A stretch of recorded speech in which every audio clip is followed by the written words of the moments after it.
You are gonna go to Alaska. And you're gonna start a brand new life. You're gonna make a whole lot of new friends. You'll forget about Jason. Forget he ever existed. Do you understand? Yeah.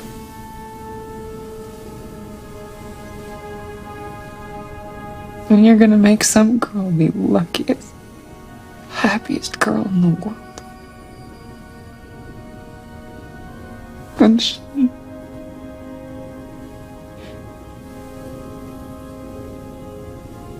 she's going to be your first love.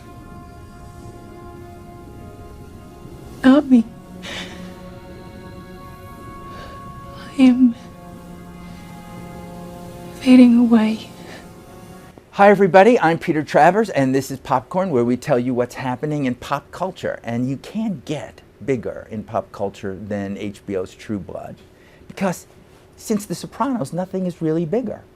And in that scene, you just saw Deborah Ann Woll as Jessica, the baby vamp who's getting a little less babyish. And just because I know that's really made you curious, here is Deborah Ann Woll. It's a miracle. You are here. I just, vaporized out of nowhere. And you're hiding the fangs so well. Did that take a while to get used to The fangs? wearing those things? They did. When you first start using them, you have sort of a lisp, sort of a thinny Brady lisp, which is very, very sexy when you're trying to be immortal. It could be, but it's really not so good when you're trying to get your lines out. Very true. Yeah. One of my favorite stories is Kristen Bauer. One of her first lines was something like, "You're certainly nothing like your sister," or something with her fangs in. You just don't get scared of a lisping vampire. No, it's hard. You should be. You should set up for us Okay. who Jessica Hambry is, because she wasn't born a vampire. No. She was not. So who is this girl? Well, Jessica Hamby grew up in Louisiana in a very conservative religious household, and her parents were not very nice to her. And she was plucked off the street, and Bill Compton, one of our leading vampires, had to turn her into a vampire as a punishment for killing another vampire, which, is an interesting theme this year that will kind of come back a little bit. And so she was very happy to become a vampire, Jessica, because it sort of freed her from this constrained life she was living. And she has a lot of growing pains, makes a lot of mistakes, but she's fallen in love a couple of times and is just trying to figure out who she is. That sounded so romantic. She's fallen in love a couple of times, and she's Like young murdered girls God do. knows how many people. Not that many people. There were people in the I've only beginning. murdered about two Can't people. fool me. Two people. Really? Yeah. I remember you in the A werewolf and a trucker. Well, so they deserve to die. They were mean to A her. werewolf and a trucker. That's it. Otherwise, you're just feeding on the... Just feeding. this, Consensual feeding. Consensual Thank you very feeding. No full drainage of No. anything like this. much. No, not yet. But now, after this 5th season, she's out there in that world. Yeah. She's kind of Sort of, she's sowing her vampire knows what's oats. happening. Yeah. Except in this season, we see that it's a war. Yes. There's a war brewing here. Vampires against humans. Yes. Who's going to win? Quick. Vampires are a lot stronger, but there are more I humans. couldn't trick you, could I? No, never. Vampires are stronger. I can't do it. All right. Just to go to, and there's a scene that you did Yes. in the beginning when you go back to see your family, because you haven't quite adjusted yet. Yes. It's just not an easy process, No. adjusting to what this is. You had an abusive father. You're sitting and looking at them again in this house, and you have this kind of power that's going on. Yeah. I think it grabbed everybody. Yeah. It was so relatable Yeah. to do that. When you're doing that scene, did you know this is something special? Yeah. Well, I think also adding in the story of the younger sister and the idea that you're going to leave this little girl with these people, these parents who you don't really trust to be good parents and to love her. And I think that guilt has really continued with Jessica. I think it flows over into this relationship with Tara this year and wanting to be a big vampire sister and be really good at it for once since you abandoned your human sister. Yeah.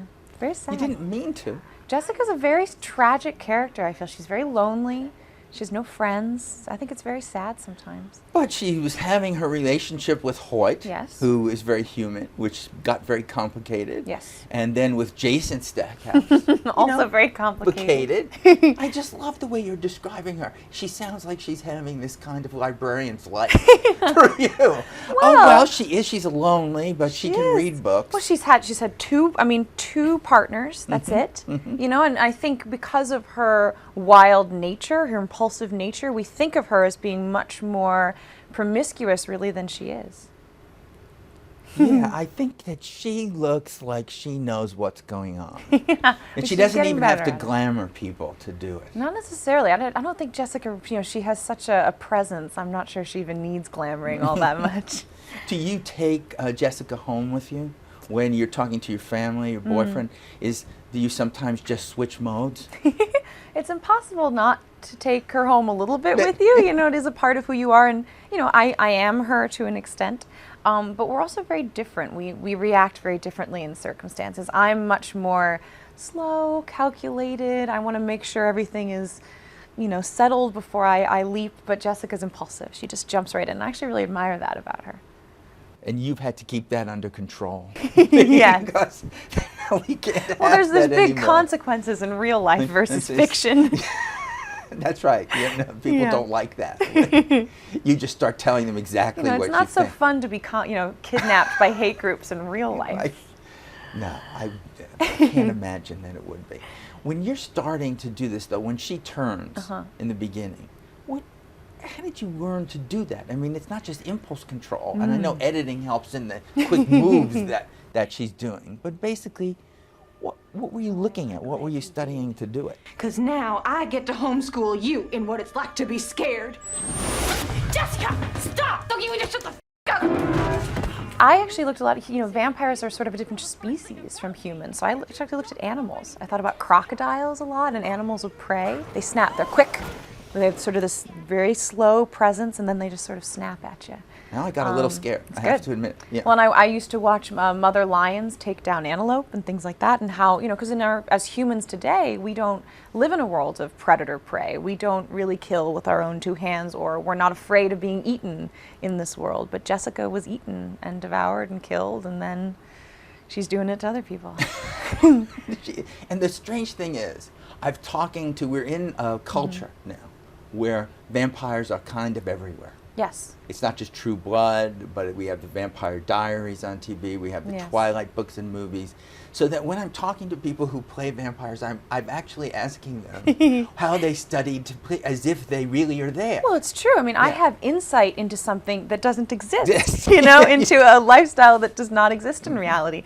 But in a way, I think that's what's cool about it, is that the vampires seem to be a metaphor for our own human deep primal urges and desires, our impulses that we're ashamed of. And these vampires get to kind of live that out, which I think is partly why they're so popular right now. Well, we also hear that it's every outsider. There was the whole thing about a Completely gay agree with that. lesbian association saying, I feel this way. It could be any kind of feelings about race. Any marginalized society, community, I think it fits in that way. I even think sometimes with the political parallels we're drawing now, when I think about terrorism in a Muslim society, the idea that one extremist group is going to paint the entire community, and that's not necessarily true. You can have very humanistic pieces of the same community. Do you guys discuss this on the set?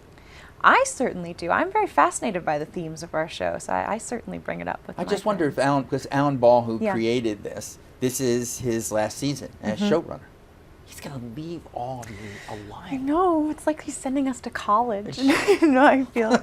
Of course, there will be another showrunner, but the thing is, this guy that did it is not there anymore. Yeah. So I just wonder, because you do 12 episodes a season, and you basically work in what, half a year? A little more, even. A little It takes more us a than long that. time to shoot, yeah. I mean, I think we had an episode that we shot 24 days this season, which is very long for an hour-long show. Most shows do 8 to 10 days an episode. So we shot twice that. And where are you shooting it? In LA. In LA. In Los Angeles. So, see, I believed it was totally in bon ton, We have which doesn't exist. But I fantastic set believed. decorators. We really do. I mean, you'd be amazed. We're out in the mountains of Calabasas, and you know, you throw up some Spanish moss and block out the Hollywood sign. You're good to go. I never thought of it that way. I don't want to think that behind Merlotte's is the Hollywood Well, sign. you know what's fantastic is it's cold in Calabasas in California at night in the winters. And it's meant to be summer in Louisiana, so it's meant to be 80 degrees, so we're in tiny sundresses, just shivering, trying to hold it all together, the crew's in snowsuits, you know, and we're sucking on ice cubes so you won't see our breath and give away the fact that it's cold.